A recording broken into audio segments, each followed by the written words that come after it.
All right. Welcome everyone to the last stream of Thanksgiving 2022. Thank you for anyone who's been for all of them. It's been it's definitely been a marathon here as we finish up the last few photo sets of 2006. This is going to be part 2 of the SEPTA Mid-Winter Trip, number 6 from 2006. First part involved going up to Trenton, then over to West Trenton. Now the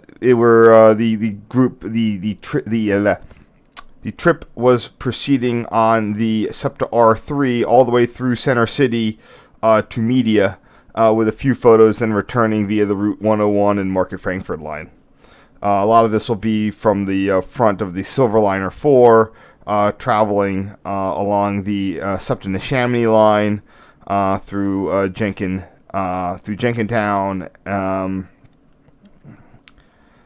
Wonder why we didn't do a Broad Street run. Maybe we did get off. I don't think we did through run. I'm assuming maybe we probably got off in Fern Rock. But that's beside the point. It's time to get started. So if you remember yesterday's show, this local freight passed through Woodburn, through West Trenton, putting up quite a bit of smoke from the lead unit. The GP40-2, probably a issue with the turbocharger. Well, we somehow managed to catch up with it here, just opposite Woodburn Yard, right past where CP Wood, where the CSX line originally sort of split off during the Conrail era. Now it's as I mentioned, it's been completely separated all the way to West Trenton, except there is one connection at CP Wood to access the Morrisville line.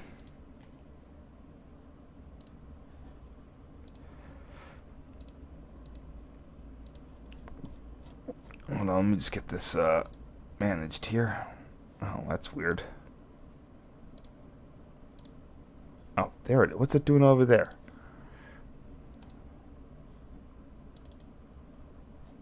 Okay, there we go. Here's another interesting catch. So we were actually wrong railing between CP Wood and SEPTA Nesh interlocking, because they had the wire train out on the other track, which is, according to my bad diagram here, which would be number 1. So we were wrong railing on track number 2. This is a New Jersey. Looks like a Silverliner 4, but it's actually a New Jersey Transit Arrow 2. One of the very few. I think it's still kind of wandering around. It might be on gel train service now. But SEPTA purchased a pair of these as cab cars to replace their Reading Blue Liners. In this case, it would have been on a wire train job.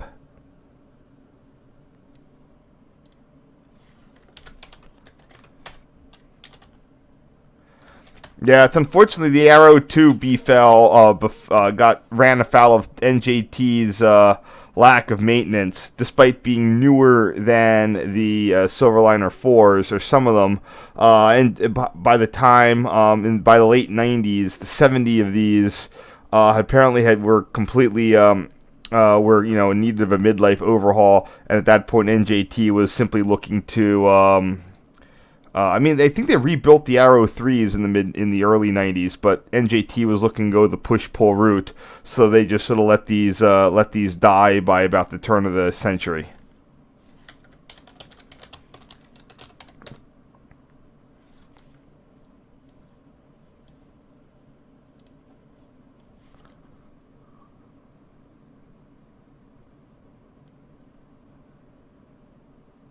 Just checking where this would be.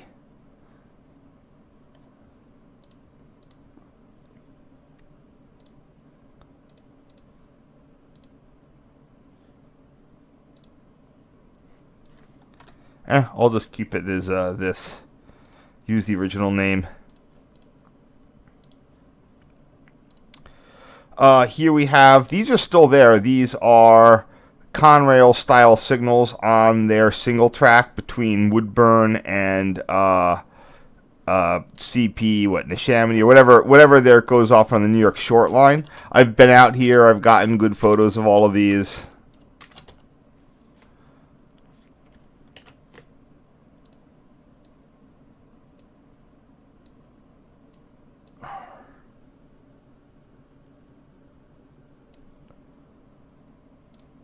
I'm not sure exactly where I had photos of these, though.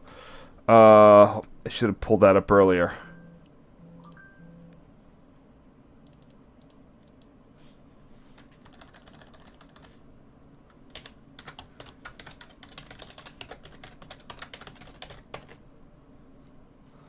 There they are. Yeah, I have a whole bunch of photos of these.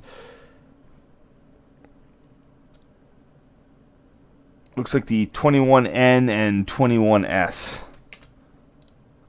Oh, that's the bad. Let's see. Do I have a better copy of these?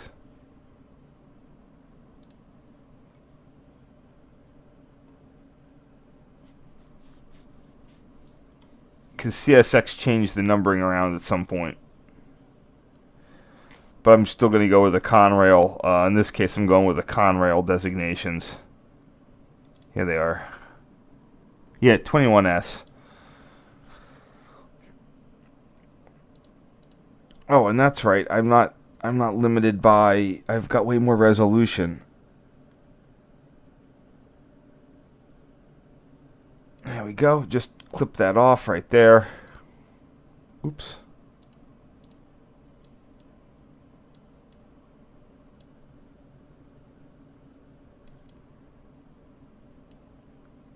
There we go. I'll just stick with that.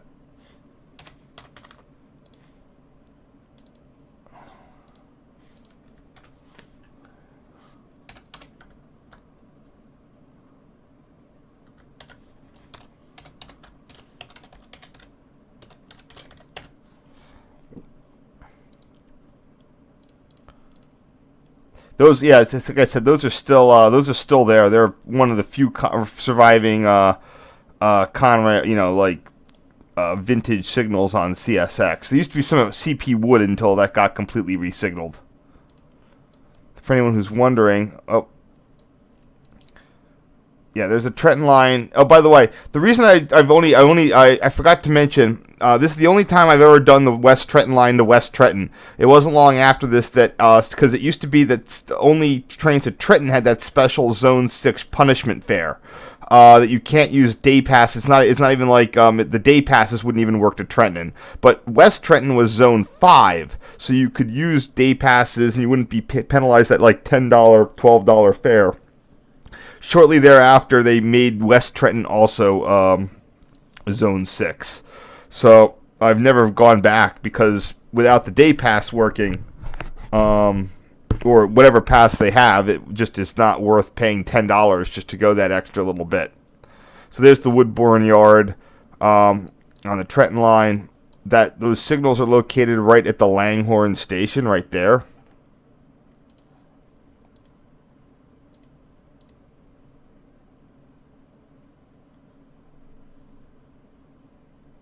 It'll pull up.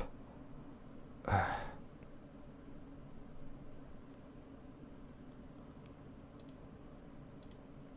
it goes.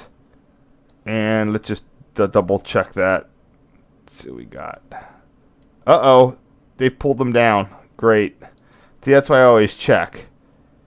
And it looks like they've replaced it with a CP. Yeah, they've put in a holdout signal. Huh, that's odd. They're also not safe train clamshells. Well, gives me a reason to go back out there. When was this? August 2022, so that's new. Also looks like they're still using Conrail, at least NORAC aspects. Well, that's a shame. It's a good thing good thing to post on as a news item. I'm collecting up a few more news items. I was wondering when those would have gone. Let's see, 2019. Yeah, it was sometime between 2019 and 2022. That's odd. It's in theory a controlled point, but it's got width. So I guess it's just a normally holdout signals don't have width in their interlocking.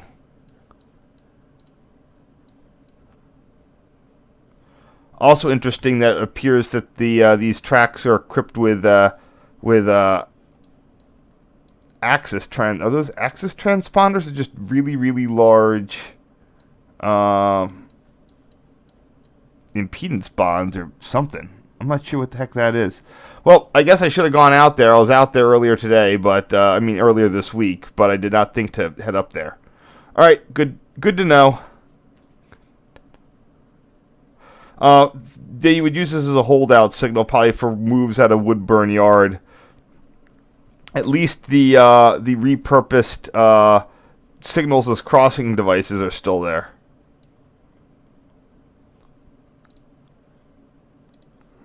So here we have CP Nesh. At this point in time, this was as part of the Neshaminy line was SEPTA's original experiment into Rule 562 operation with cab signals and without fixed wayside signals. You can't quite see it here, but that green over green is actually flashing for a cab speed diverging, because their system would. I think that I'm not sure because it would display. It wasn't cab speed diverging. Just it's the flashing green over flashing green would be cab speed on a dwarf, because normal flashing green is just limited on a dwarf is limited clear. So they had to make their own aspect. I think it's been incorporated into the larger NORAC pantheon though. But they first did it between here and Jenkintown. They just removed the waysides. And then they expanded it further to Woodburn. They just started expanding it over the years.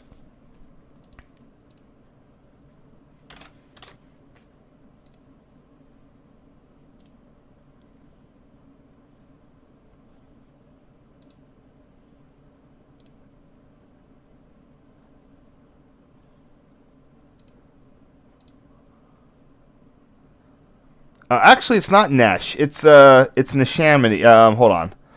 I think I can verify that. Not really, but yeah, that's Neshaminy. I always called it Nesh, but it's actually just Neshaminy. And I have gone out there as well, because you can see it on the little box there too. And this is where the new. So this used to be a fairly. I do have the Reading. The 1976 Reading / Conrail. Bits. So back in the day, so even this was originally a 4-track. You'd have what you'd call the New York branch, which was a passenger route, and the New York short line, which was the freight route. The reason you had a separate, non-short line was because they wanted to have those trains stop at Jenkintown. It was the Metro Park of Reading. So at this point, this was again remote controlled from wind interlocking. It had a movable point. At least it was a typical Reading flat junction. Had been modified to be 3-track at some point, but again, when Conrail took over, at some point in the early 90s, this was separated for the initial phase, and then fully separated, later on. The rest of it was from Wood to West Trenton. This is why I need to get the name.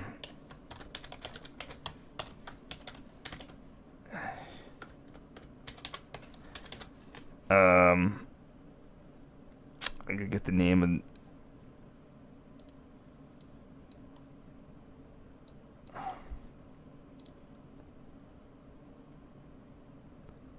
How far away was I? Oh, pretty far. Maybe I can find a way to sneak up there later. Yep. And I've been up there. So normally what I do, instead of going to West Trenton, I will take a train. I will have the trip go to Neshaminy and then catch the return. That's what I've been doing the last bunch of years.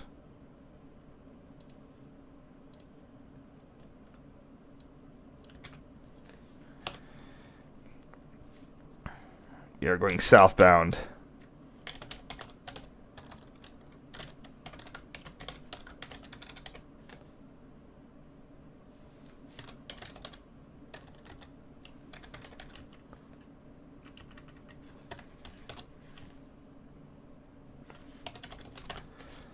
So at up to a certain point, there were still the turned Rule 251 signal heads on this next. Again, between here and Jenkintown was the first SEPTA's experiment with Rule 562. It wasn't even, you wouldn't even notice it. It just had regular signals at the beginning and the end, no seaboards, no reduced aspect waysides. You would just enter the territory and then you'd be 562 until the end of the stuff.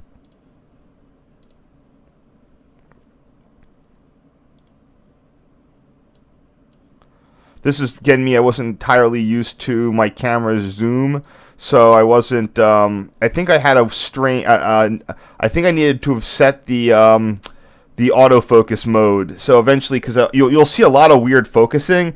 And remember, oh, sorry, 1 second. So you'll see a lot of weird focus issues. That's because when my camera was straight out of the box, I just didn't quite know what autofocus modes I needed, and these were the ones that it came default was not doing a great job. Who's around? Rule 562 is cab signals without wayside signals. So 251 is ABS, single direction ABS. 261 is bidirectional ABS, is traffic, CTC. 271 is bidirectional ABS, and then 562 is NORAC rule for bidirectional cab signals without waysides at intermediates.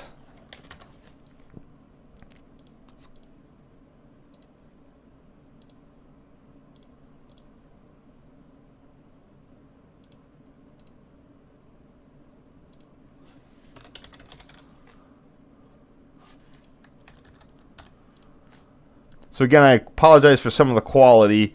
I was able to, as I got to learn how to use my camera, I was able to fix it up a bit. This is one of the fastest segments on SEPTA. Most of its regional rail division that's not on Amtrak is very slow, typically 50 mile an hour, designed for 50 mile an hour operation. Some of the lines are 40. A lot of the lines are 40. Chestnut Hill West and R3 Media are 50. I think maybe they can get up to 60 on those. But the R3, the main line, even the R5 Lansdale, I think is 60. I do have the timetable up, but this line, the R, what do you call it? The Neshaminy line, I think it's you get up to 80, 70 on it. Yeah, Jenkin and CP Wood 70-30. And here, this is a 2009 timetable. You can see between Jenkin and Nesh, it's number one is 261, 562 cab signal, but Wood and Wing was 261 no cab signals. If I look at the main line,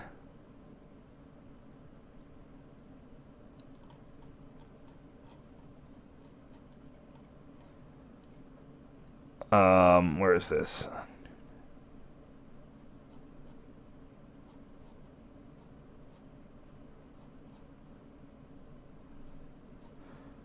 It should tell me up to Lansdale. How long does this go up to? Oh, Dale, yeah, there it is. Maximum speeds. Sorry. It should be 50. Wait, hold on. Within Wayne interlocking, blue line connection. Oh, it keeps going. There it is. Between something and Jenkin, 60, and then within Jenkin, Northern and Carmel is 60 as well. Everything up to 55, 60, up to Dale. But yeah, again, the West Trenton line, we can see how straight it is. And on those farewell to the Silverliner trips, it was really nice because they really cranked them up to the maximum speed. You have a little bit of a video showing that on one of the on my YouTube channel. This is the Somerton station.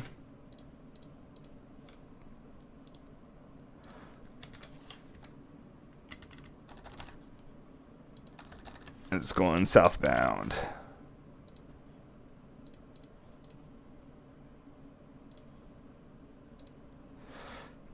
Here are passing number 437 on the opposite track. This is the line that the Bud Company had its public delivery siding on. So I think that'll come up at some point.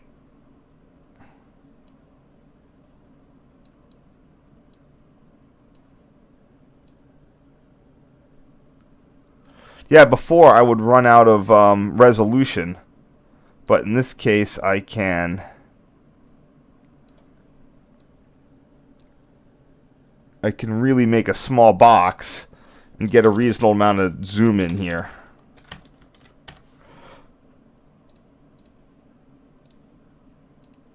A little soft though, but nothing. It got dark that day.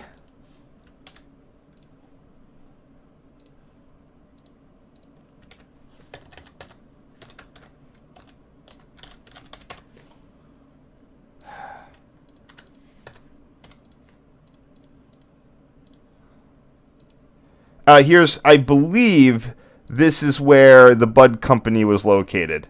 I know where it is, but let's see what that is. There's Somerton. I'm trying to find where that yard is, what I'm looking at is. Bud Company was often listed as quote-unquote Jenkintown, or Red Lion. There's Beth Ayres. We're not there yet.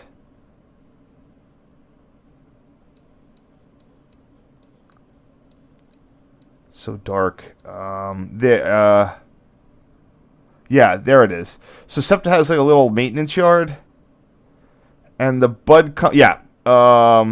that was the Bud Company rail spur. So went to the Island Green Country Club, but the country club is where they built the Bud Company over. It looks like that country club has now been sold and is getting developed to housing. So yeah, that's the old Bud Company spur. I don't have a milepost on that though. My SEPTA timetable, unfortunately, some of the pages are corrupt. I have a physical copy, a newer physical copy even, but I'm betting I can also find the stuff for this. Hold on.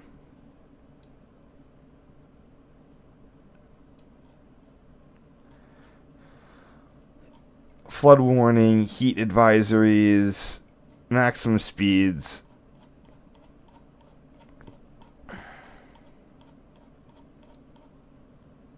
Overhead bridge locations. Close clearances.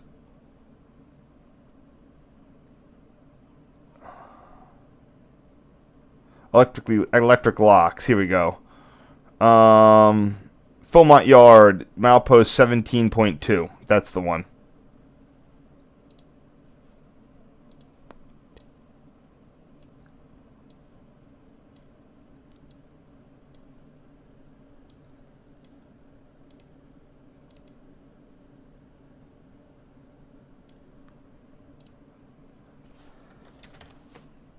There we go.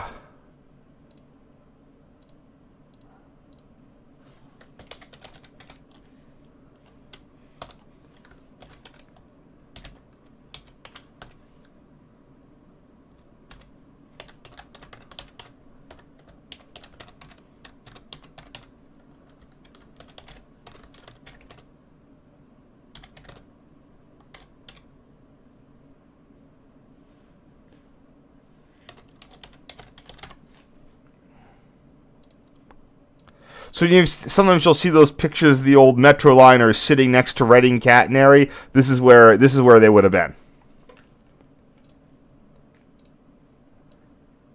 So and don't think that all the Reading Railroad people never loved to always remind Amtrak, the PRR, that all those fancy whatevers had to be delivered.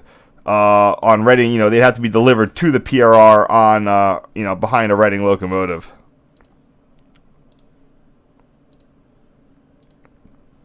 This is the Philmont station. That's pretty nice looking.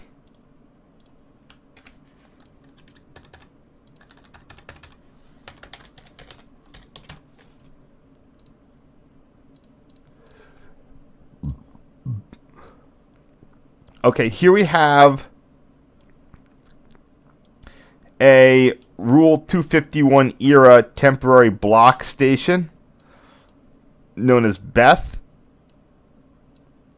at Bethairs. Bethairs used to be the location of a Reading, and you can see how this is a trailing point crossover too, and the overhead catenary supporting that is still there. But as soon as SEPTA put in bidirectional operation, it was still about 10 miles between Jenkintown and Neshaminy, and they're like, that's good enough.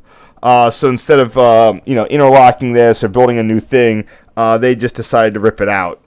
But they didn't want to modify the overhead catenary at all. I think they're still located right there. Yep. Beth temporary block station. Is the shack still there? Might be.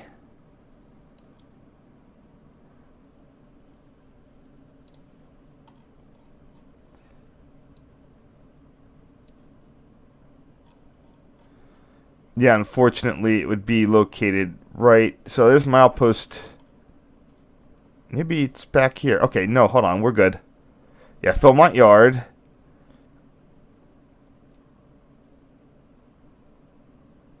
Yeah, it's not whatchamacallit it on here anymore.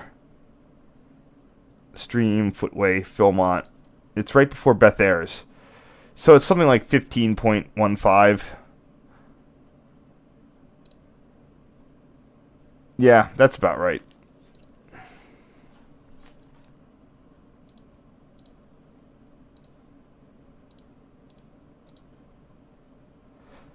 So here's a question. What do I do for naming SEPTA temporary block stations?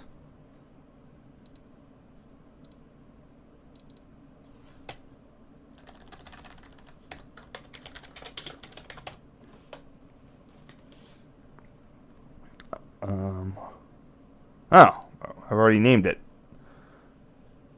Let's see.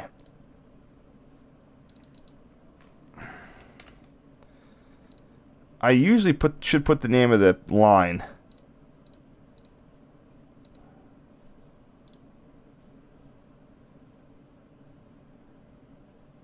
So most of these are what do you call it, on the trolley lines. Info, please.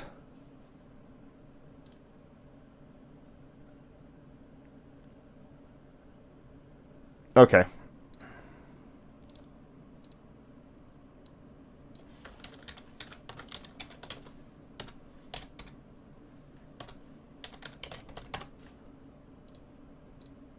For anyone who doesn't know what a temporary block station is, that's effectively where you would have a hand throw crossover, usually trailing point only, sometimes both. So if they had to do wrong rail operation, you'd have a guy out there. He'd pass up Form Ds, handle the hand throw crossovers. Sometimes this is the trailing only. Yeah, it could actually involve having to do a backup maneuver.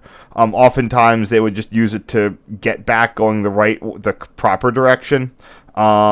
So if you had one of the tracks closed the other way, you could get someone crossed over sooner. And I said this would be used as a station locate. This would be a Form D point, so you wouldn't have to go over the radio. This guy could actually hoop up the orders. Conrail used to use temporary block stations a lot on the Harrisburg line between Reading and Harrisburg up through 1999 when NS replaced the signaling. And there was a whole bunch of stuff there. So here we have the old Bethairs interlocking or crossing. This is where the SEPTA Newtown branch would cross. The diesel service using that SEPTA did everything they could to eventually try to kill. And then now the neighbors have turned it into despite the fact, and SEPTA never wanted to restore it either, so they found ways to turn most of it into a trail instead of restoring the service to Newtown.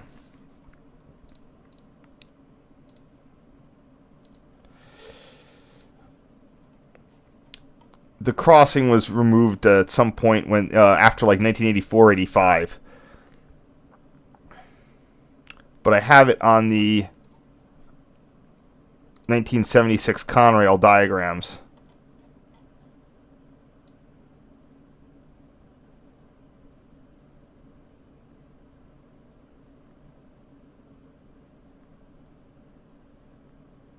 AYR, it's Ayres, not Beth Ayres. There was actually a tower there and everything. I think I can even find that tower on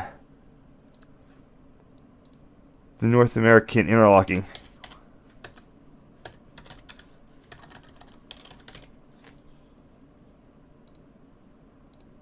There it is, NK Tower, Beth Ayres.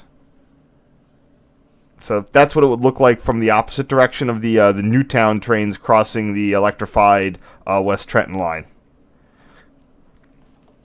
I think the tower lasted for a while. I think they might have popped the top and turned it into a little like hut, but I'm not entirely sure of that story.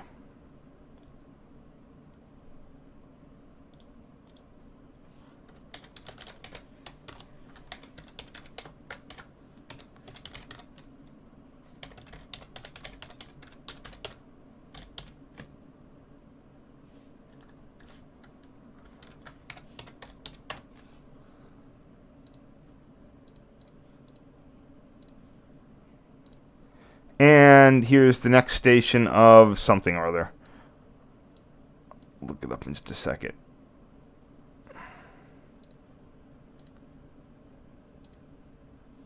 Rydell.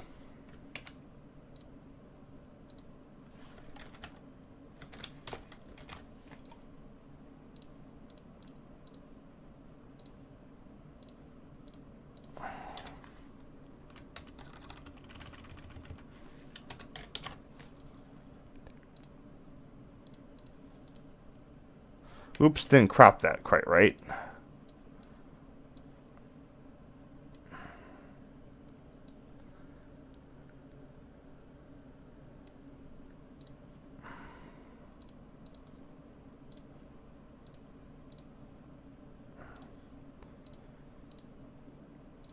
All right, looking good.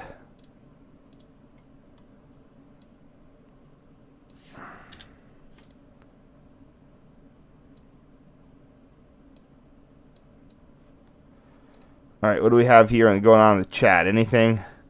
Oh, neat.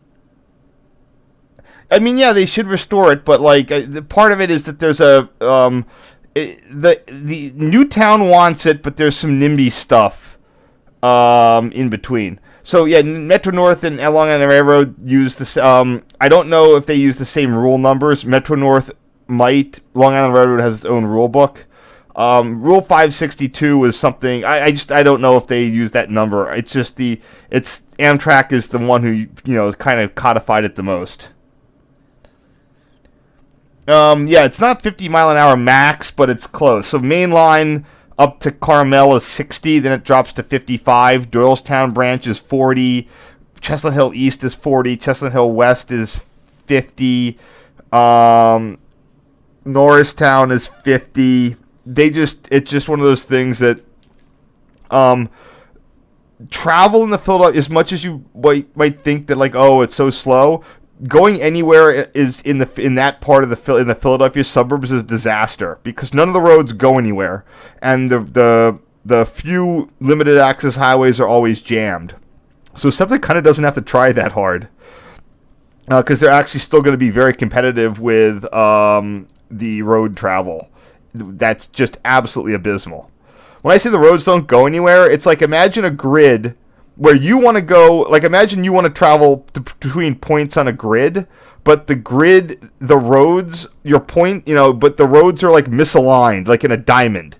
So you have to go you have to like zigzag to get where you want to go because that's just how like the topography works. Oh God, Philadelphia suburban roads they're terrible. They never go anywhere. So here we are approaching Jenkintown. This is where a Y track used to be. I think it was electrified at one point, but it got removed ages ago. And at some point, SEPTA's currently putting in like a new substation in this area, so I'm not even sure if this track exists anymore.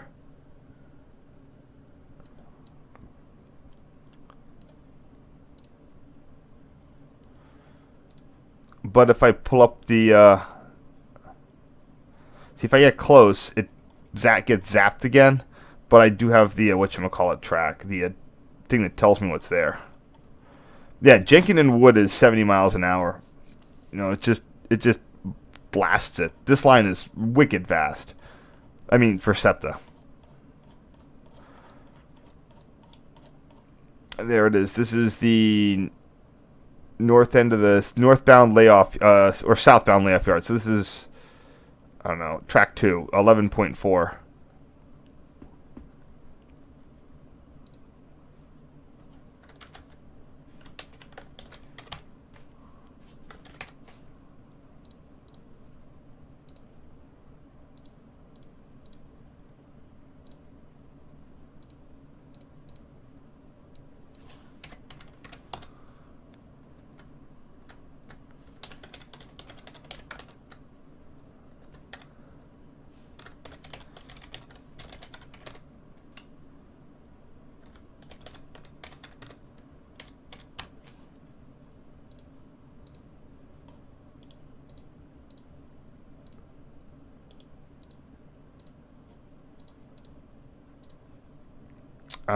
Let's just see what's going on there real quick before we get into the Jenkintown stuff. Oops.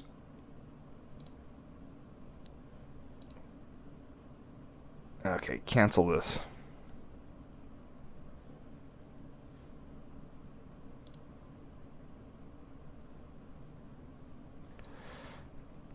Again, you can just see how almost straight as an arrow that section is. And then there's the New York Short Line, which branches off at CP Newtown Junction. That would turn into the Newtown branch, but at some point the Reading built this New York Short Line as the freight bypass. Whereas it would send the Crusader or the Royal Blue would all come up here to Jenkintown, and they'd all have that. Jenkintown was a pretty substantial station.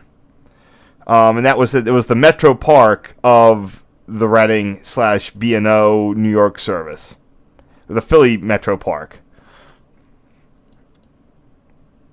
Yeah, it looks like that layoff yard is still there, but it's just a little maintenance of way stub. And the other one also has stuff on it. I don't know if if the new versus old substations are still in use. It might be that it looks like they might have just put some new transformers in the new substation, or they're using them both to get more power in the area. I'm not sure what happened to the Y track.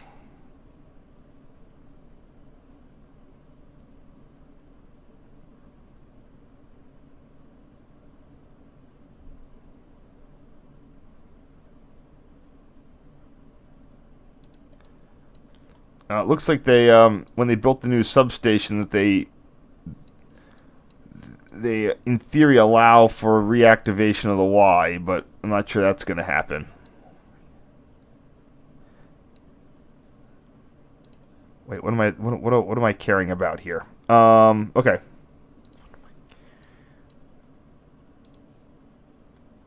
So by this point, that's right. I wanted to look up the old Jenkintown interlocking. I love this sheet. It's all alphabetical, so I can just go right to it. Jenkin.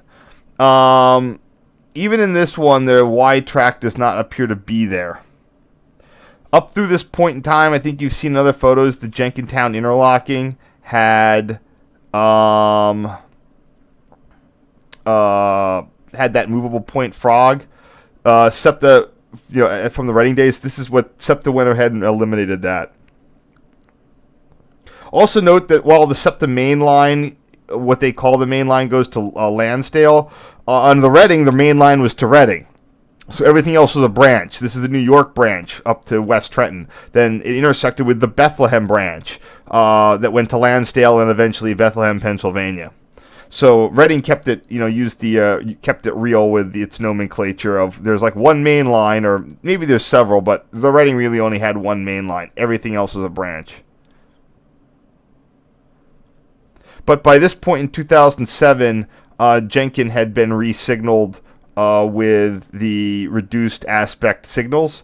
Again, if you're going to do reduced aspect, why not, why do masts.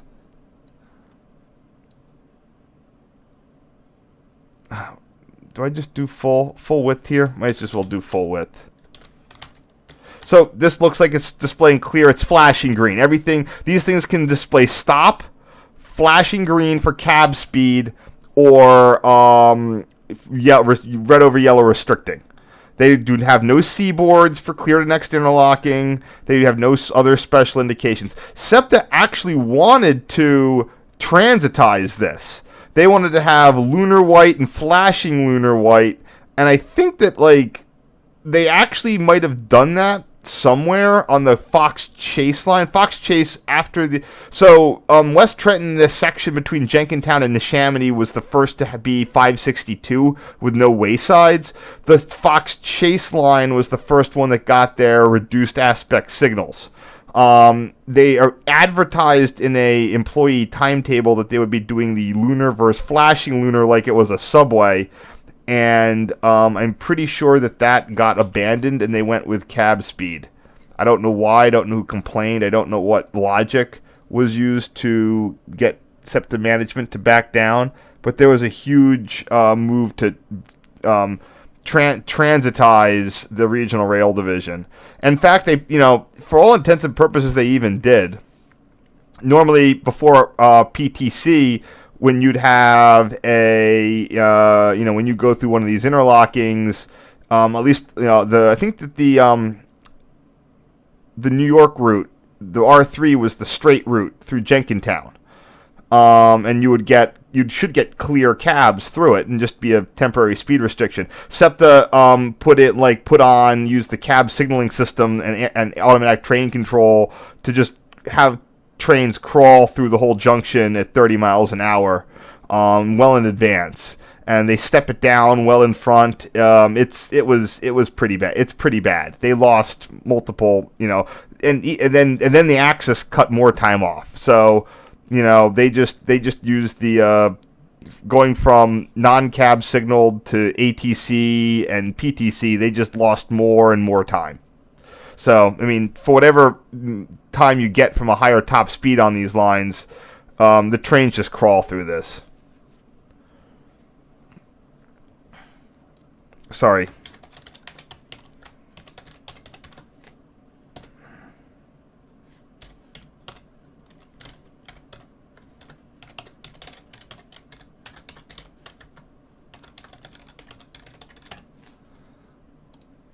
This would have been my first time seeing the new configuration as well. Here we have Jenkin Tower. It looks a little modern because the top got reconfigured at some point. And this would have, originally this would have had a movable point diamond right into the station, and then SEPTA came in and added that extra little crossover because they got sick of maintaining the movable point frog, or movable point diamond.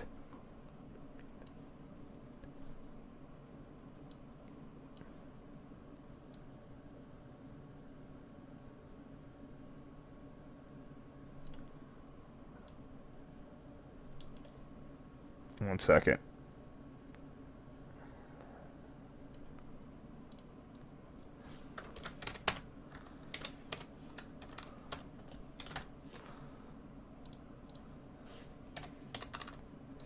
I don't know when the top got popped on Jenkin, but it had been out of service since the 1960s when the Reading itself put everything under CTC control from Wayne Junction.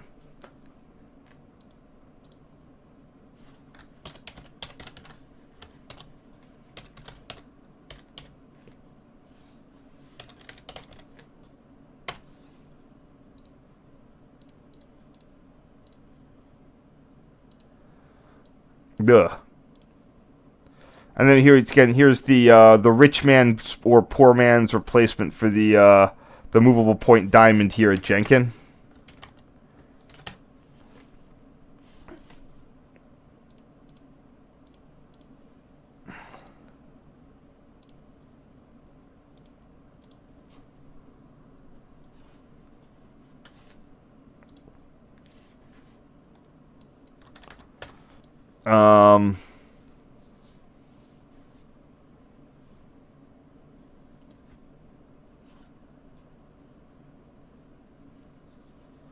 1 second.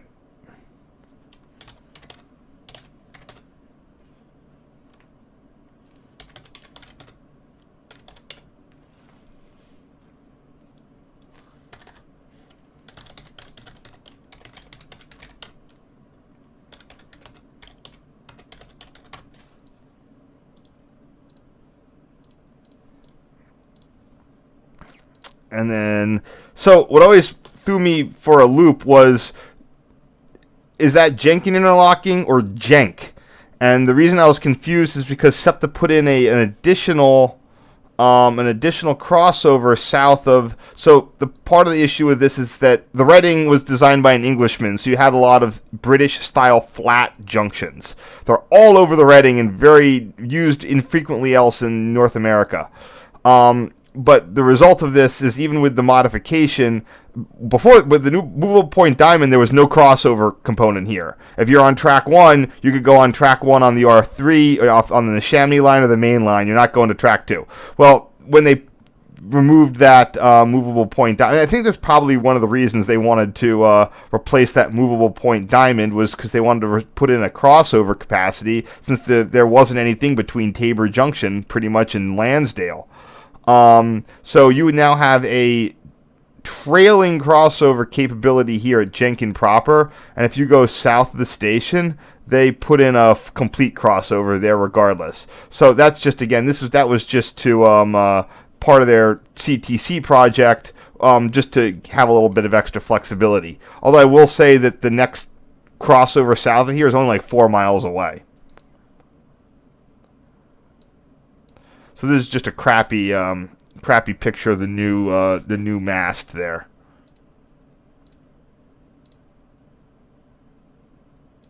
I don't even think I cared about this. In fact, yeah, let's 86 this. That's not a necessary photo.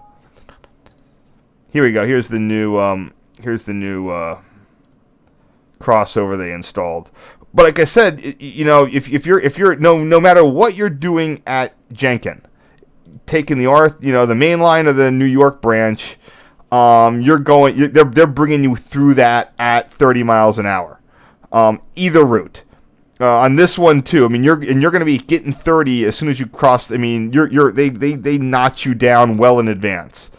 SEPTA is where any sort of high speed ambition goes to die.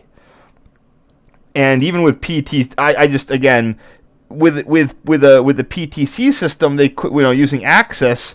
Well, that's covering your civil speed. Well, why not ease off on the ATC? Because this was installed in 2006, 2 years before the Chatsworth accident. There was no PTC requirement, but the point was SEPTA wanted to turn this into a transit line. They wanted to use, I'm sure that was on their designs. They wanted to basically have it like a weird version of the DC Metro or BART, with flashing lunar, steady lunar, and all the civil speeds were going to be like, you could have just put automatic train operation and just run it like a Metro rail train.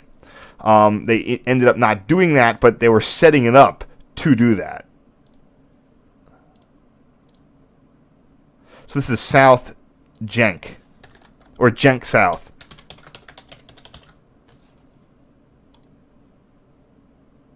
Oh, South. It says South Jenk there. Okay, whatever.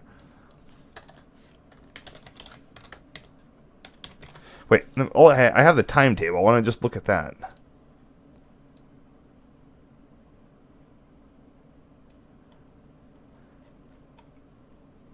Jenkin, and then it is Jenk South.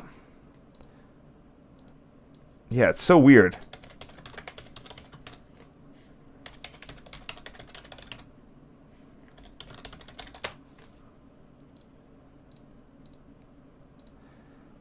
Ugh, I can't believe how early, I thought that all this crap that they did was way more recent, and it's not. They ruined their line 15 years ago and has not gotten any better.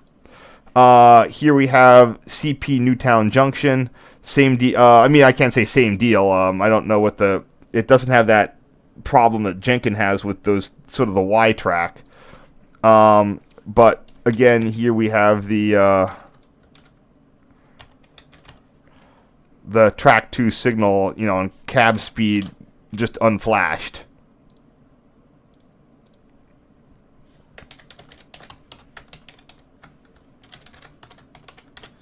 Reading had a lot of junctions too. Like again, this was designed by an English guy. You had things that were explicitly everything was a junction, and it was all like a flat junction with a diamond. This one also had a movable point crossover until it was eliminated a couple years before this.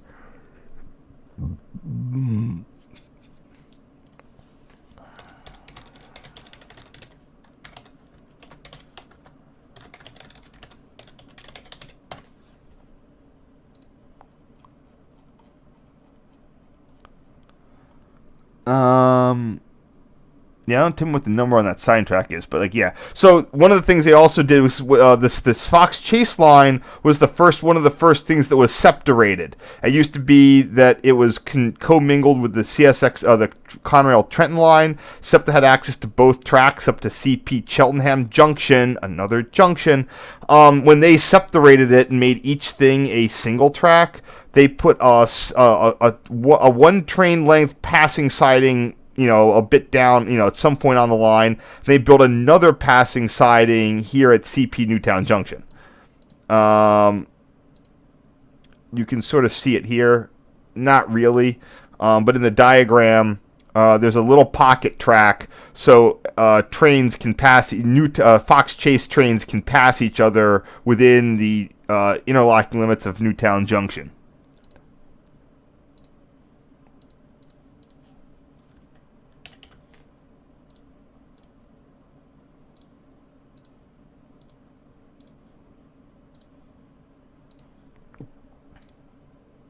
So I guess how did we not ride the Fern Rock?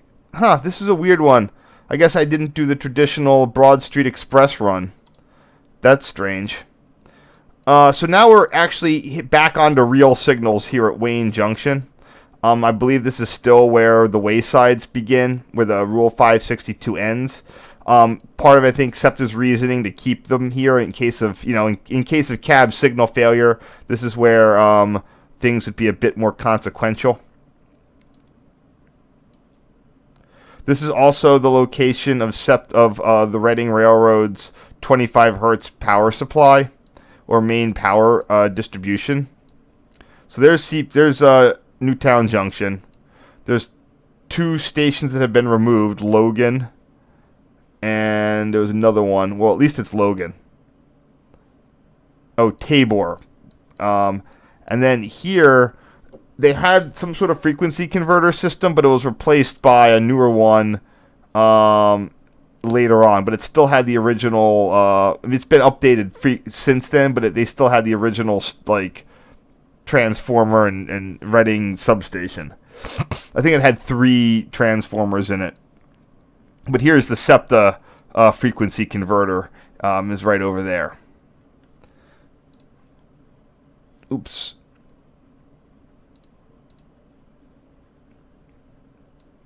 Get down to Wayne.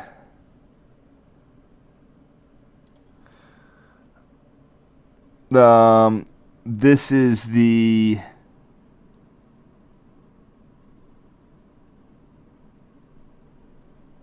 Where is this? There it is. This is the 6R and the 8R signals.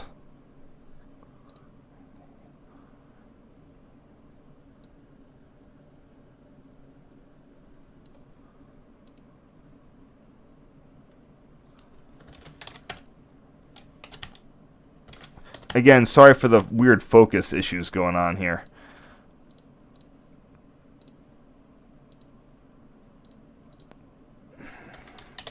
I do not consider Wayne to be re-signaled, so I use its original. The signal designations as presented in the 1960s, whatever.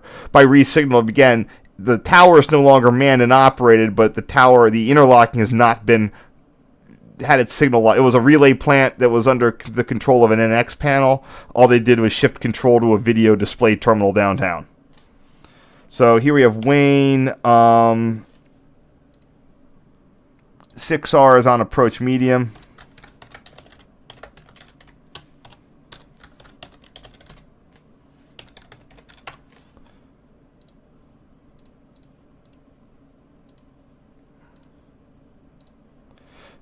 The Wayne Junction station. Again, the camera is not this bad it was a bad setting. Wayne Junction right here has since been upgraded with at some point it got a high level platform on one of the two outbound tracks, probably something related to rail works. It also then eventually had all these falling apart buildings rehabilitated and then a new high level platform put in for everything.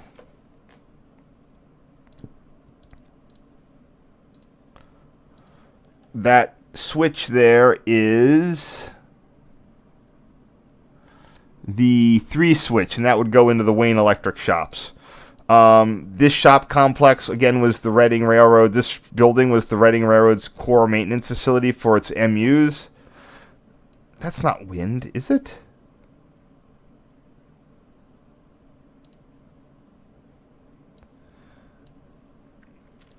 That was supplemented by Roberts Yard, and it has some additional. It has the HVAC shop and some other stuff there. So those together, they still form the core of their maintenance facilities, with the original Reading shops being located right in there. How many tracks? 1, 2, 3, 4, 5. Looks like they could have had a couple more in there. But that's supplemented again by Overbrook and a couple others. They have a very decentralized maintenance facility system. Ugh.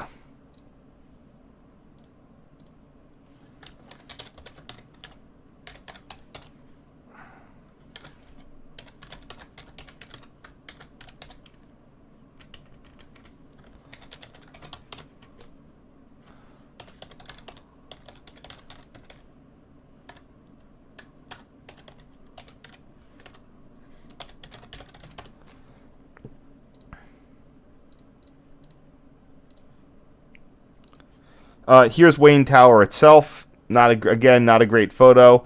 I keep mentioning every so often. Whoops, I guess I skipped that one. Not sure. Okay, doesn't matter. I'm still. This is one of those ones that I'm sure at the time I looked at this and said, "Oh, that's a bad photo. I'm just going to delete it." I'm not going to delete it now because you never know. It's a pretty important tower photo.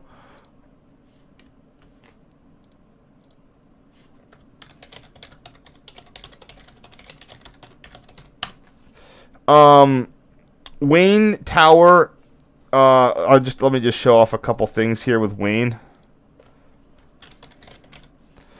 So it originally had. There's a better close-up photo of it. It originally had a US&S Model 14 interlocking machine. Hold on. Yeah, the old one. Oh, that's not it. Well, there's one. So it had, Model 14, and at some point they replaced it with a GRS, really high tech, or for the time GRS NX machine. And actually they put 2 in there, and they named one as Wind. I don't think they have Wind in here.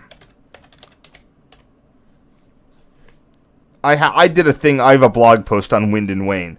But there were 2 towers in one building. And they were effectively what controlled the entire Reading suburban area. So, and back in the late 90s when I first got a radio scanner, whatever they were broadcasting, it came across loud and clear, even 20 miles away or 10 miles away in South Jersey. You could always hear Wind and Wayne talking, until I said in about 2003 or 5 when everything got closed down.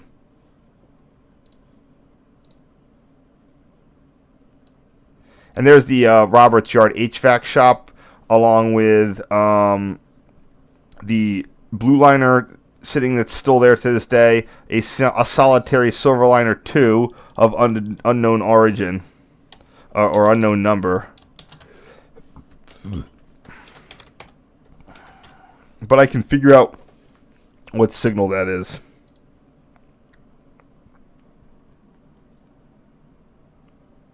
There it is. That's the 40R and the 32L.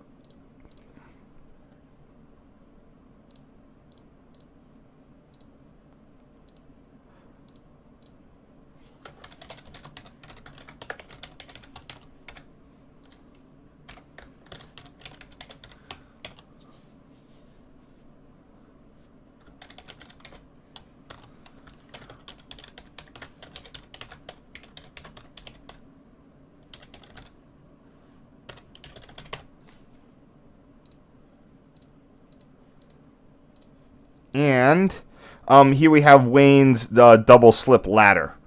This allows trains to access, I guess in a way, sort of the Chestnut. Oh yeah, this is how you get onto the Chestnut Hill branch, or one of the ways. Or no, it's the way. There's a single track in front of the station.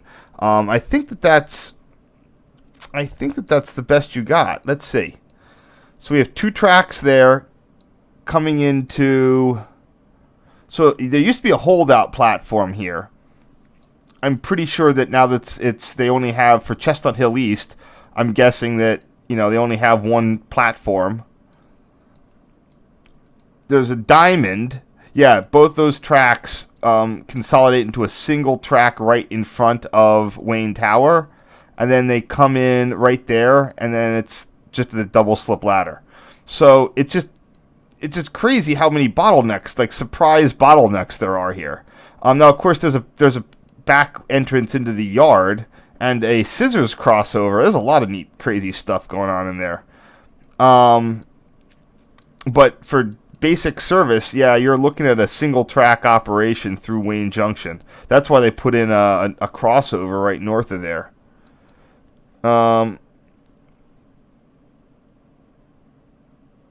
Yeah, it's crazy.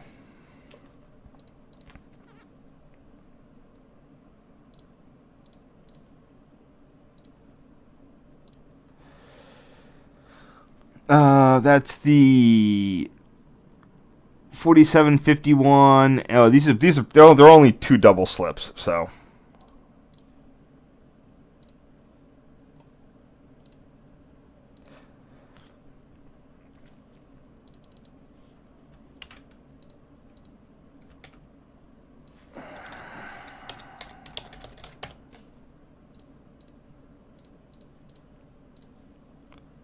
All right, we're done with this.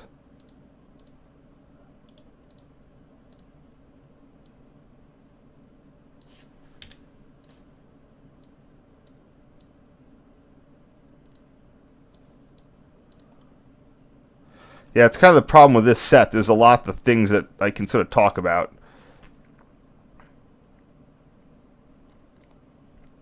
But I might be able to cut some of these going forward.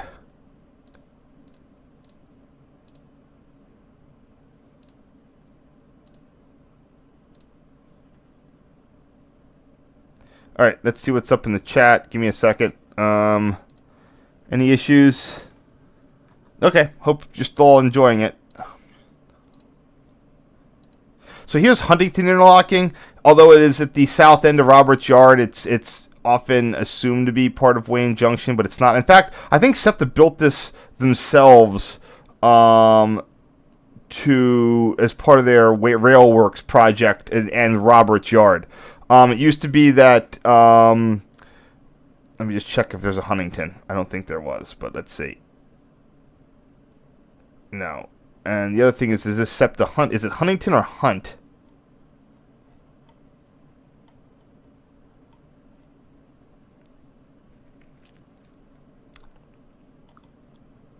Hunt for Hunting Park. So yeah, this was installed for Railworks when they rebuilt this whole segment. They had basically shut down this whole 4-track line for a year or two because the viaduct was falling down. And then they basically had all the trains, I think everything. Some stuff they had some diesel things that would be able to go to 30th Street. Other times they just stopped everything at Fern Rock and then sent everybody downtown via the Broad Street line. At this point, though, Railworks was after a number of strikes, so SEPTA Regional Rail ridership was kind of like at its all-time low, not counting COVID stuff.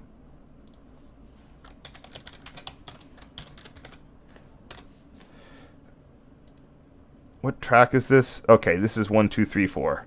So before they built Roberts Yard, the MUs would just they would store them all over the place near Reading Terminal. They'd use the terminal tracks, but they'd also use the approach tracks to the station. There was a bunch of pockets where they'd stuff the MUs. Very inefficient.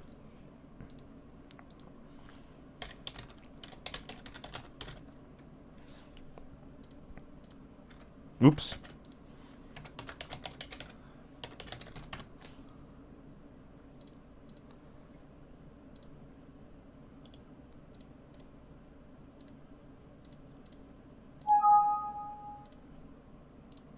Oops. What did I just do?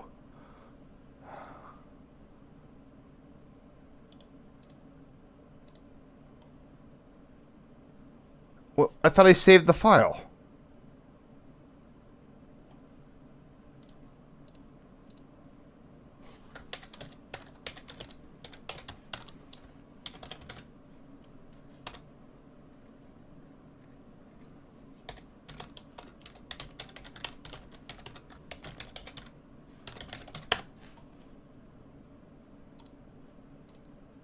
Huh, that's strange.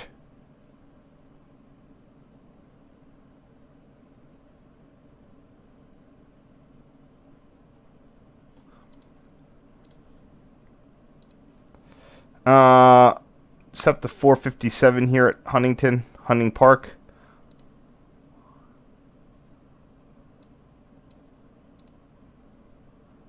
Whoop, what did I just...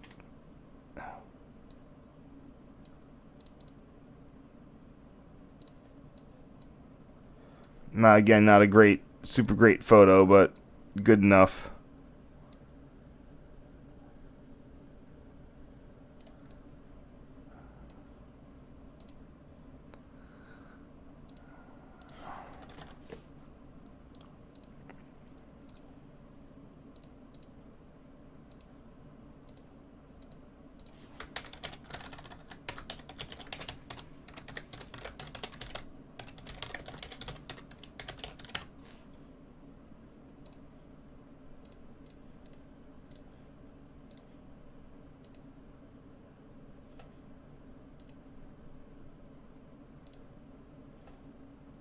Oh, there it is.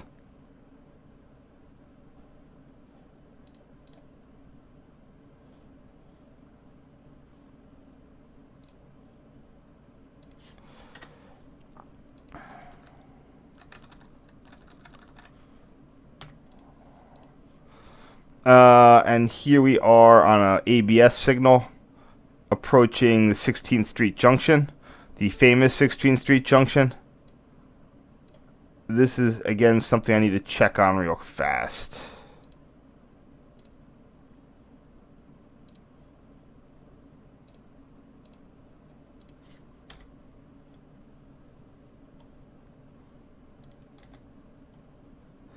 In terms of how I do this.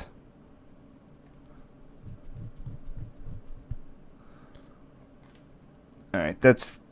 What am I...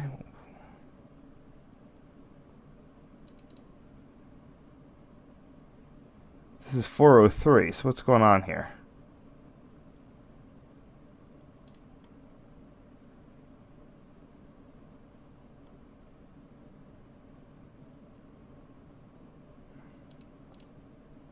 Oh, that's right. Alright. Reading main, signal 40.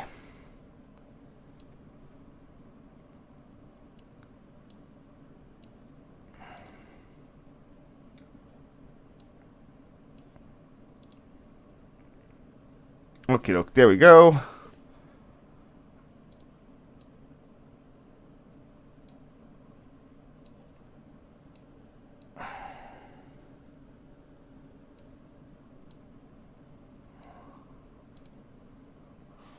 Sorry about that. Oops, what did I do?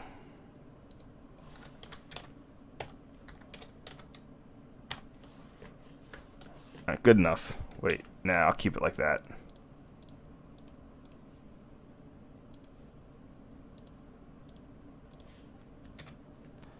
We still good? Alright, we're good. What is... Oh, whatever. Is this 40? Yeah.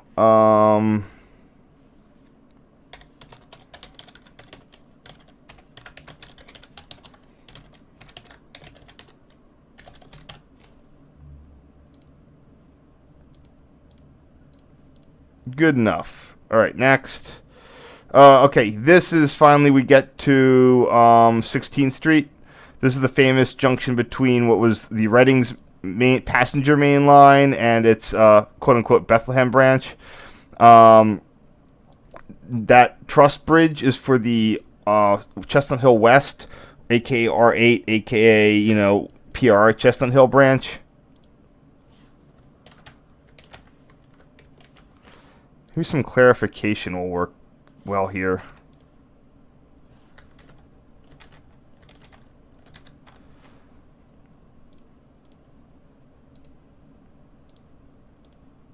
There's no tower here, so I don't. 16th Street, track 3, clear.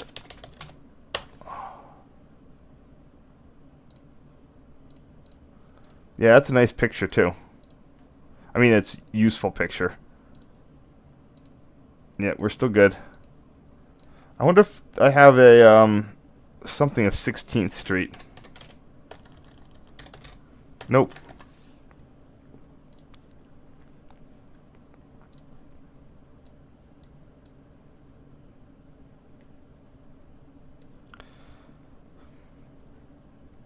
Now, this is what it looked like back in the day. This is still an air plant, so it's a pretty substantial air-operated interlocking, too.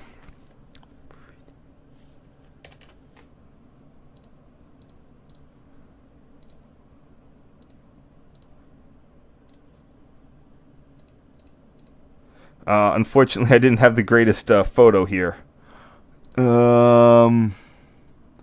This looks like the 15, 13, and 9, 7 movable point or double slip switches. I was, again, trying to get a good photo, but failed.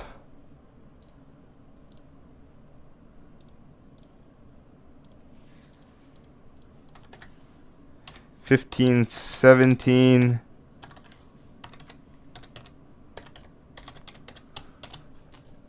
Plus, what is it? 15, 13, and 9, 7. Or should I say 13, 15? 7, 9.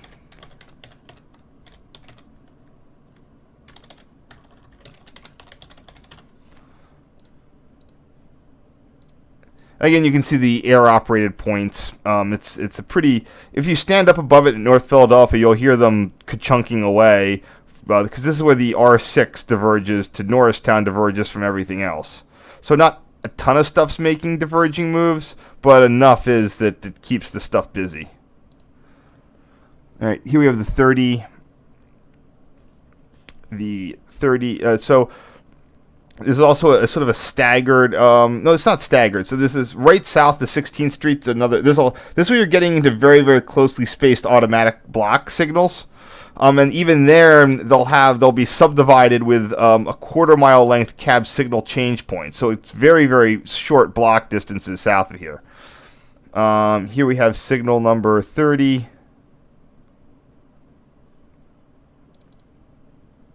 The last pictures I have here is during the blizzard.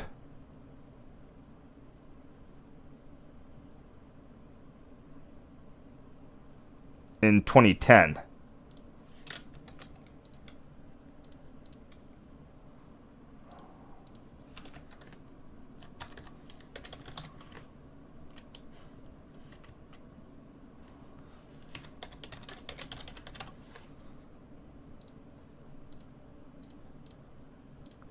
Next, here we have the old Reading Viaduct where it departed the what they built for the Center City commuter tunnel.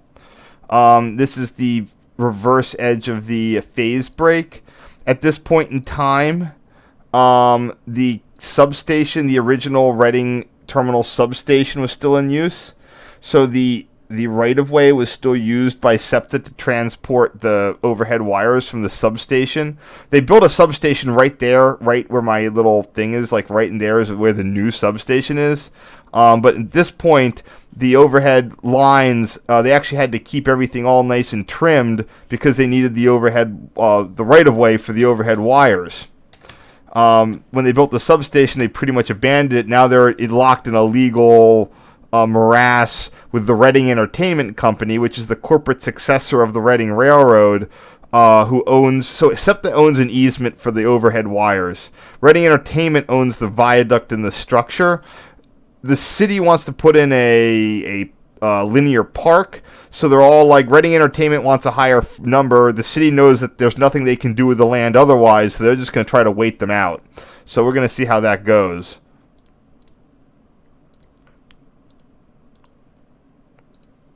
But it's a neat. I'm glad that I got this photo in here of the right of way before it was all allowed to be overgrown. You can also see the Spring Garden Street station right there. Oops, right there.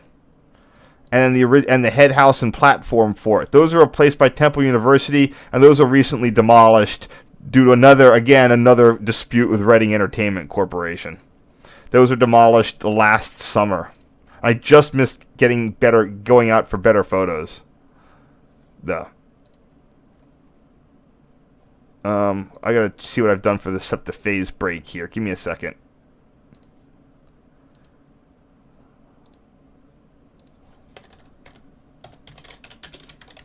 This is the phase break between Amtrak power and SEPTA power.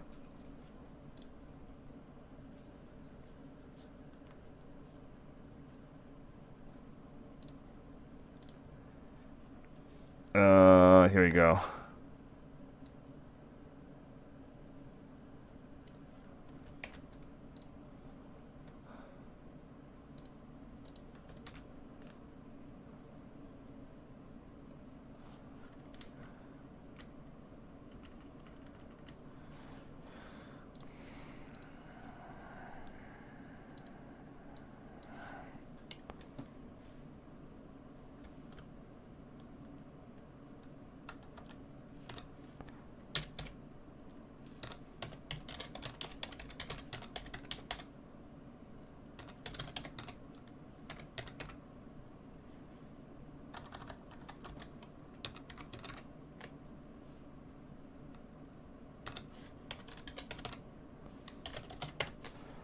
Good enough.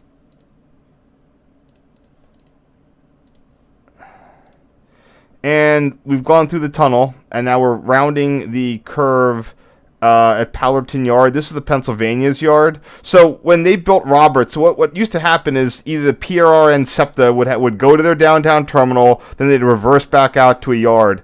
Now with these two, Powlerton and Roberts Yard, the trains will go through Center City, go like wherever complete all those station stops. It was like 252, and then they'll just pull right into a yard without having to do a reverse move. It does save a good bit of time. Looks like 257, I think. I don't know. 252 and 350X.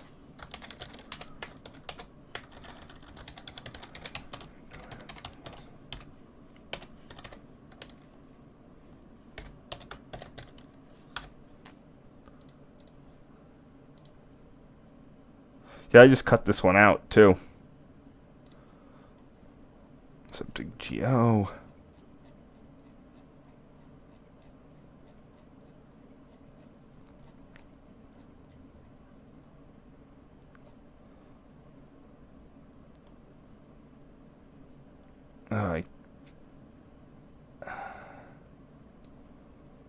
POWEL, Powelton Yard.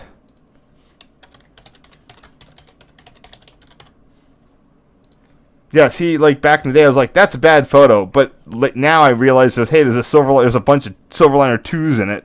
That's kind of important. This is walnut interlocking. Not a great. It's it used to be part of Broad. It's the crossover at the end of the Maryland Division Tunnel. The Maryland Division Tunnel is what allows the two center tracks. It used to be called the I have that in the PRR. I'm not sure. Hold on. If I go to Broad,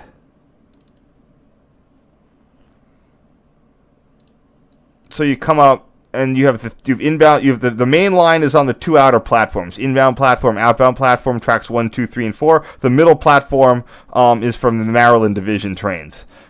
These is so that means anything going to Wilmington or Chestnut Hill. In SEPTA's case, it would be the airport, the R1 airport, the R2 Wilmington, or the R3 West, at the time, Media Elwyn.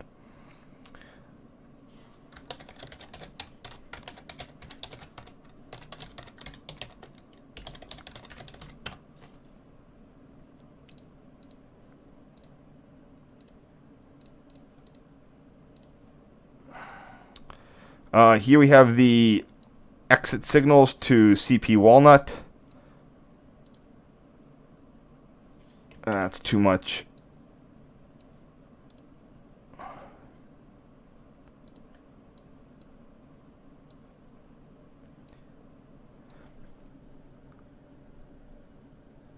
I have a way to denote these. Let me just find it real quick.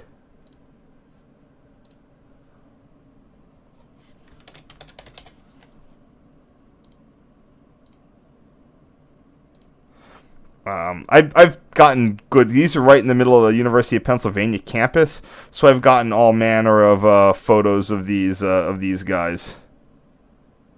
Oh, I have it as SEPTA Airport line. There you go. And I think it's like track 5 and 6 even down there. Let's see what it says on this. Oh, by the way, I'm wrong. The airport line is the fastest. Has the fastest stuff on SEPTA. You can get up to 80 on that. Well, 79, even though it's cab signaled. I have no idea why they didn't. That's the craziest thing. Like the cab signals count as it doesn't matter. Is this airport line? Airport line.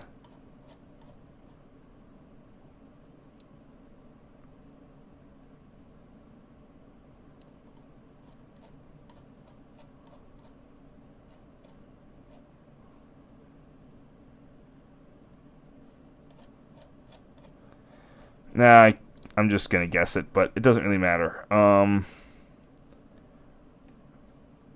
just labeling them as track 5 and track 6.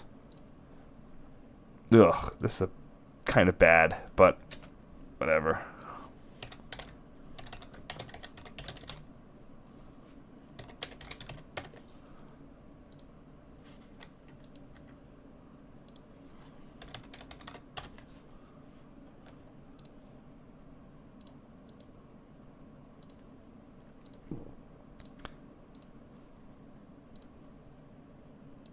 So yeah, excuse me, but the fastest SEPTA-owned track is the airport line with 80, then the West Trenton line, main line, and then everything else just sort of goes downhill from there.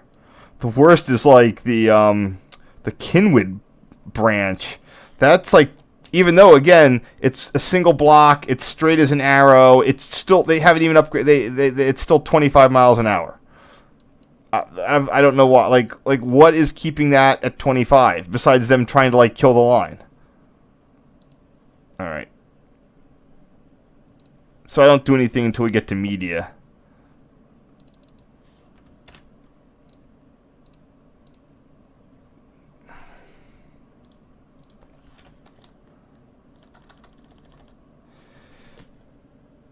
Gotta go all the way down to the Westchester line now.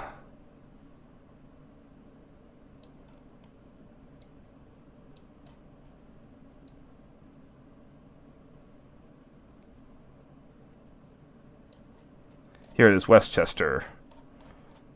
Before it was cool.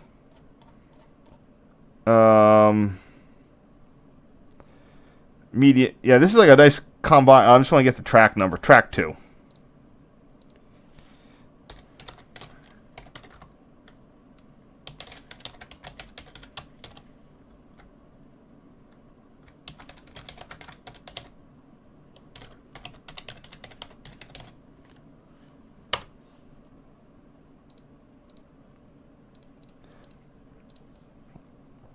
And a close-up of the track 2 mast there, displaying clear. The Westchester line, SEPTA did a similar thing. They removed all the intermediates, but did not alter the interlockings at all. So they still display clear, approach, the full gamut, but the intermediates are all gone now.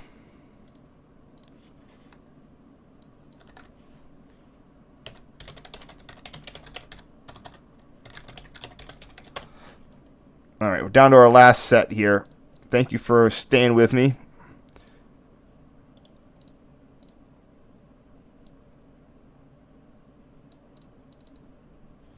Yep. We'll see if we can trim a little bit here or there. See if we have anybody left in the chat. Oh, we got some stuff on the set.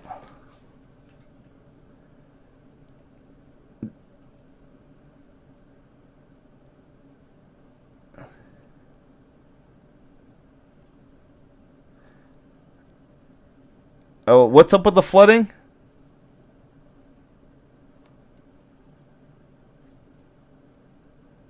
Oh, you meant for the Norristown branch. I think the major issue with that was just trying to slot things in on through Amtrak. That SEPTA would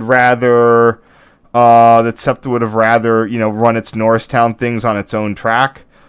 And also that viaduct was failing until recently. But again, just getting out to Kinwood, it's they fixed. There's no reason that should be 25 miles an hour. It's just absolutely bonkers. There's nothing holding it. They could just raise that speed tomorrow. Again, part of it is that I feel like they don't want it to become too popular, because then, they'd have to run more trains. And God forbid they have to do that.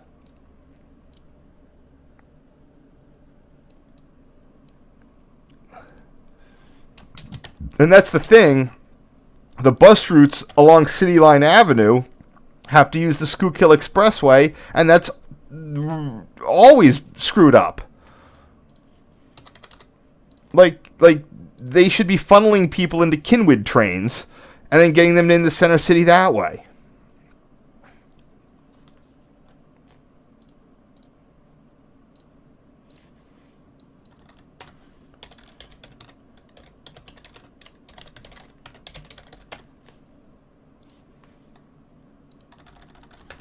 Sorry, just more of this signal.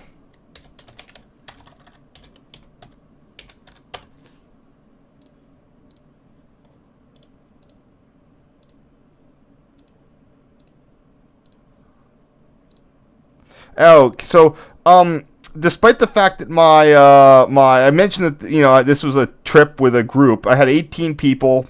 Probably one of the peak things of my trip. I don't know how I got all these New York City folks to come out.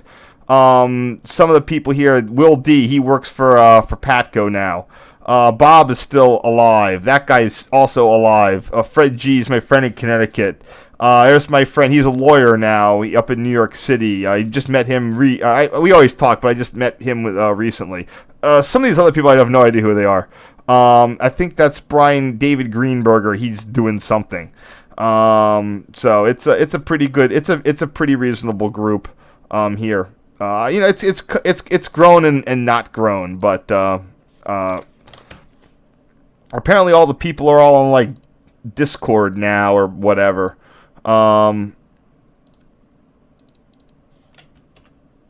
I'm hoping to get someone to run the information on those sites.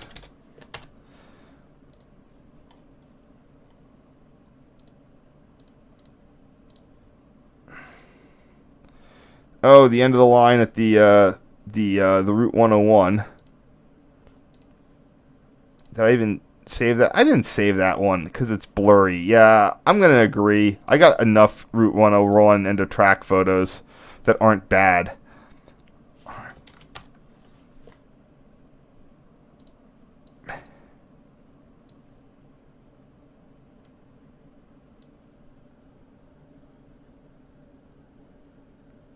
Yeah, the Route 101 is really it's really a hoot. How you just have that old school stopping in the middle of the street sort of vibe here. Now you have I think they had one that was wrapped once, and they have occasionally will have the Christmas ones too. There we go. Let's get this nice properly cropped here, looking good.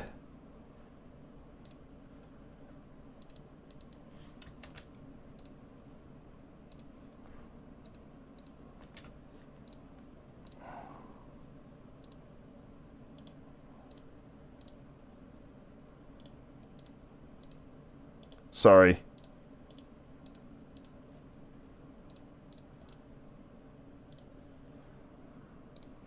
And here's just a little darker version of that. Don't worry about it. Keep the same old, same old.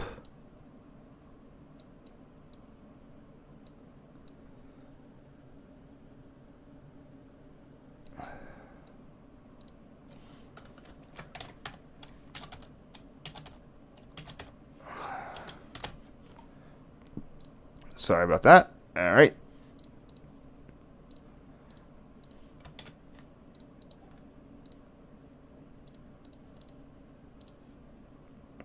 As I try to blast through here. Okay, so at this point, I've off camera taken the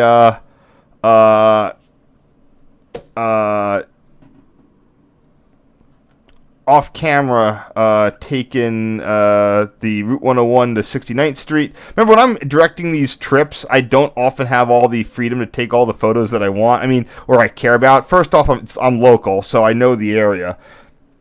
Second, I'm usually trying to talk to people or direct stuff. So it's on midwinter trips, I often take far fewer photos than I would if I was just out by myself.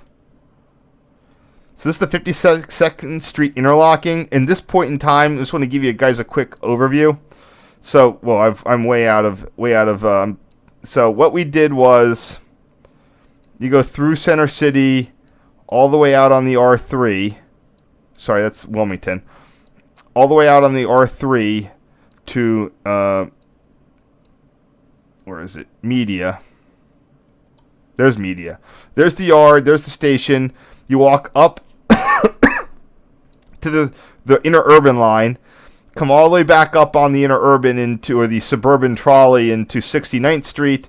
Then you're on 69th Street, and where we were is right about in here. So this is a rare photo before they rebuilt the whole entire L structure. You might notice that up through when they resignaled it, before the Market Frankfurt was resignaled around 1999, 2000, 2001, the Frankfurt portion had been rebuilt in the 1980s, and it had gotten full crossovers every couple of stations. This part was still like the original 1904 elevated structure. I kind of regret never getting off and walking under it with photos. And it had two interlockings, but they were trailing point only. It's that emergency crossover, God forbid you ever have to use it kind of thing. When they put in the resignaling, I was wondering why they left the crossovers as trailing point. I didn't realize that the reason they did that was because they were planning to rebuild the entire L, and they'd have to rip everything up anyway. So, and always beware when you see, old signal, stuff that seems to persist despite logic. Oftentimes it's because there's a bigger change coming down the pike. I can't see. I'm sure I have photos of those. I need to label those properly. So 1 second. Let me pull up a previous photo. Here it is. All right, that's not what I wanted. This was what I wanted.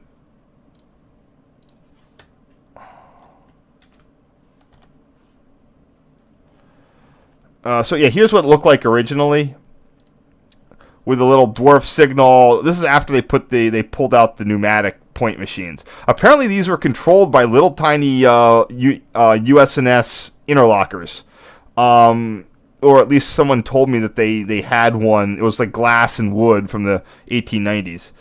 I just want to get the number on it. So it's FS4 2468. I'm betting, but I don't think I have the right signal numbers. Damn it.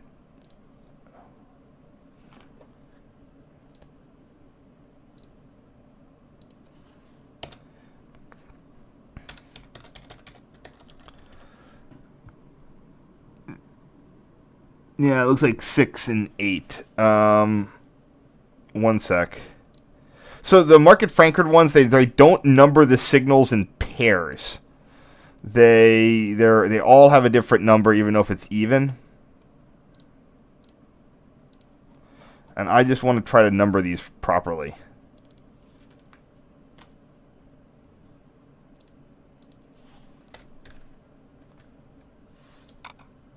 Come on.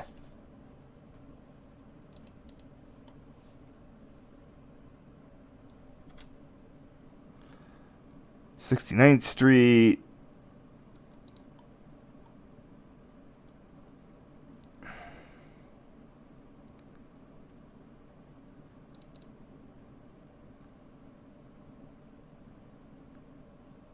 Okay, it is 8.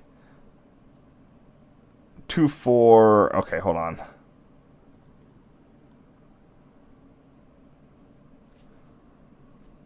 Fifteenth Street is 8.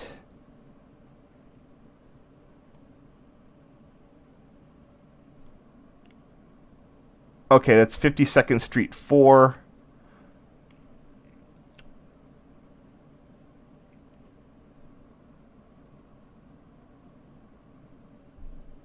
Sorry, just give me 1 second.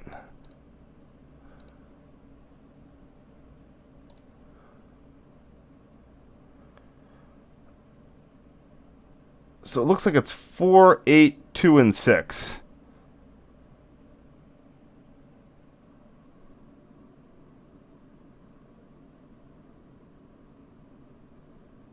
Yeah, 4, 8, 2, and 6. So it looks like it'd be the 2. See, that's why I was always checking. So it's FS2 sig cab speed.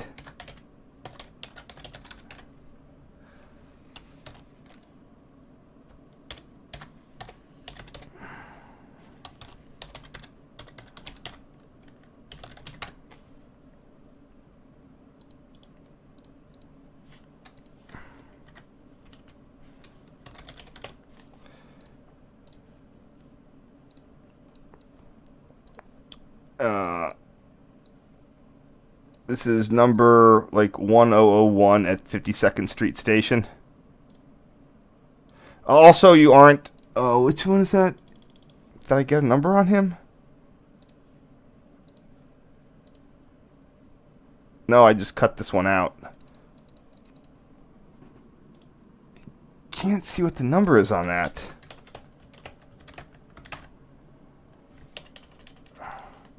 Eh.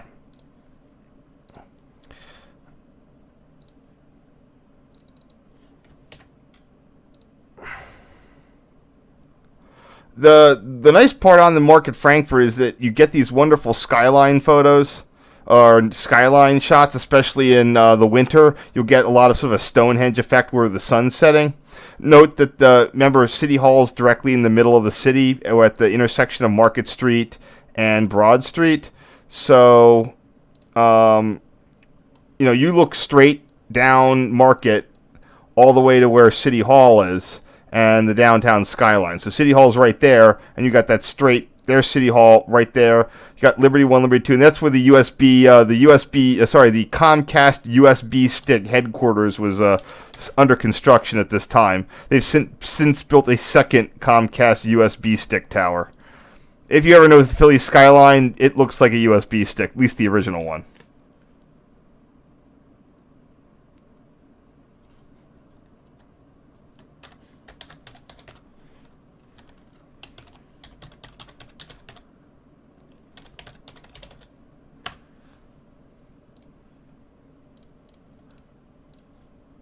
But frequently when I don't have anything better to do, I'll come up for like skyline shots. This is where the line, the Market Frankfurt used to go all the way to like 22nd Street as an L. It would cross the Schuylkill as an elevated structure. But in the 1950s, they extended the tunnel all the way. They tunneled under the Schuylkill River and they extended it to 46th Street. And unfortunately, again, now with the rebuild, all those there was a couple little like Easter eggs there. So here's the portal, and they had this one little like spur of the old thing before 2009, but it's now gone. At 46th Street.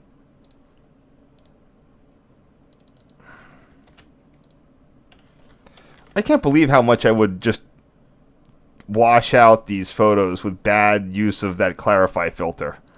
Maybe it was my monitor that gave me a bad whatever.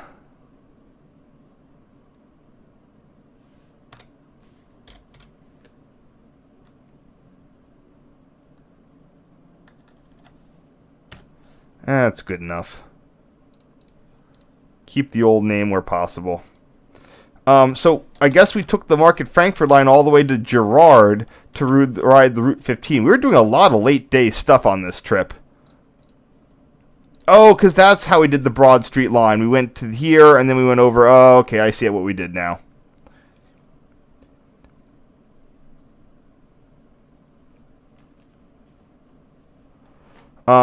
This is at Girard looking. This is looking northwestward.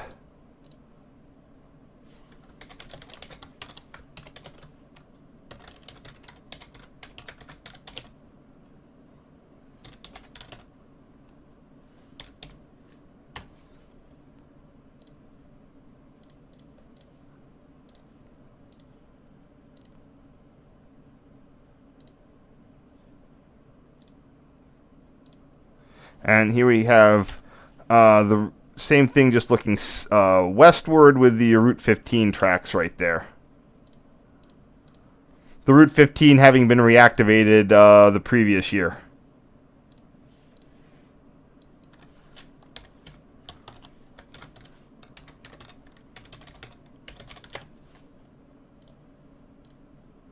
We're still waiting for Route 15 restoration.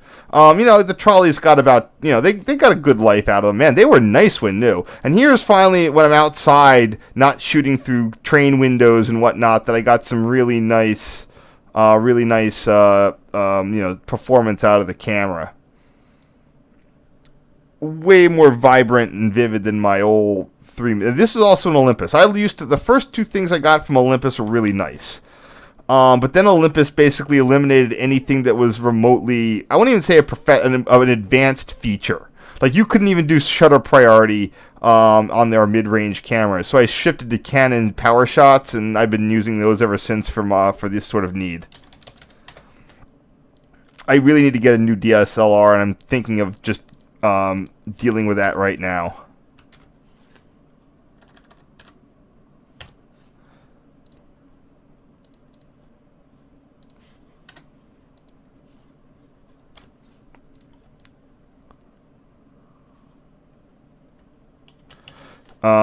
I'm just going to get the updated version of what we had that'll work with all the lenses. Well, we bought like 2. But this thing's just it's 10 years old. I've put probably 30,000 photos through it, at least. So, definitely is on the verge of something failing on it.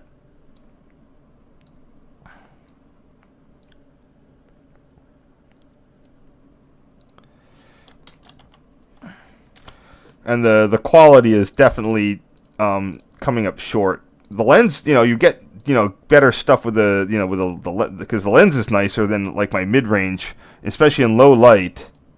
But definitely starting to have issues with it. So here we have 223 at Broad, same 2333 at Broad Street. Just finishing up right on the final stretch here.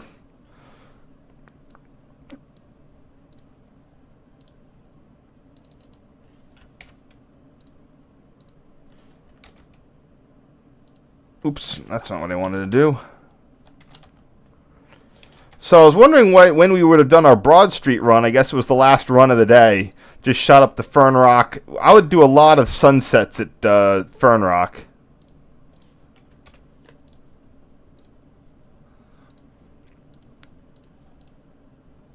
Just remember, anyone who's interested in my SEPTA Mid-Winter Trip, I'm going to be doing it again this year on Tuesday, December 27th. It's going to go down to the airport, come back on the route, 34, 36, whatever goes down to Eastwick. Then all the way through up the Market Frankford line to the Route 66 trackless trolley, to the end of that line, then walk to the Tacony station on the R7, bring it right back in to Center City, have a nice lunch, and then we're going to probably head down to the airport, down to the sports complex, up to Fern Rock. I have the itinerary, the full itinerary elsewhere. Then all the way out to 69th Street on the Market Frankford. It should be a really nice day. We're gonna hit all four extremities of the Market Frankford and Broad Street lines.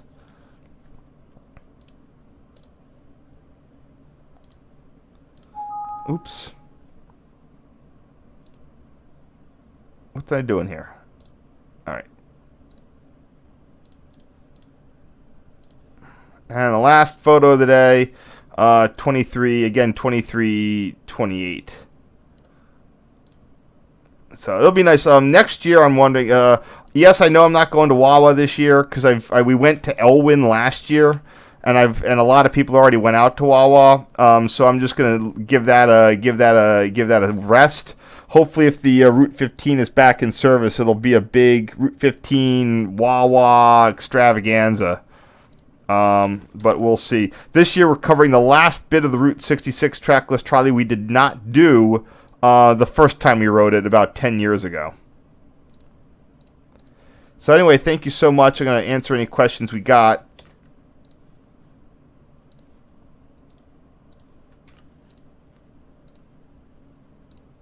All right, there we go. That should be everything. Hit it. All right. Okay, let's see what we got in the chat. Thank you very much for joining me on this whole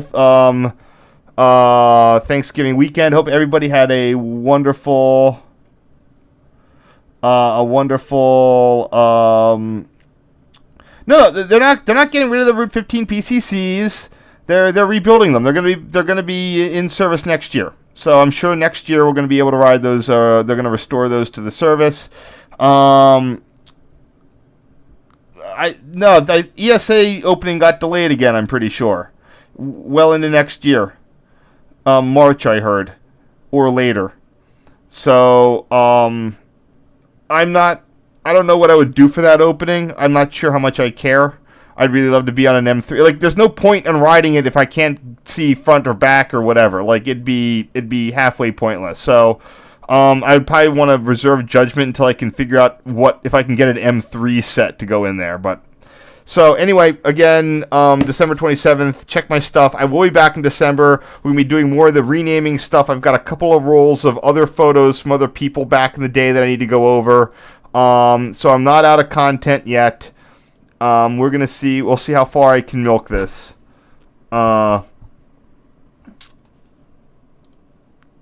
I'm not sure I have those other photos up, but yeah, don't worry, I'll put stuff together. For December, the dates that I'm going to start restreaming is going to be likely.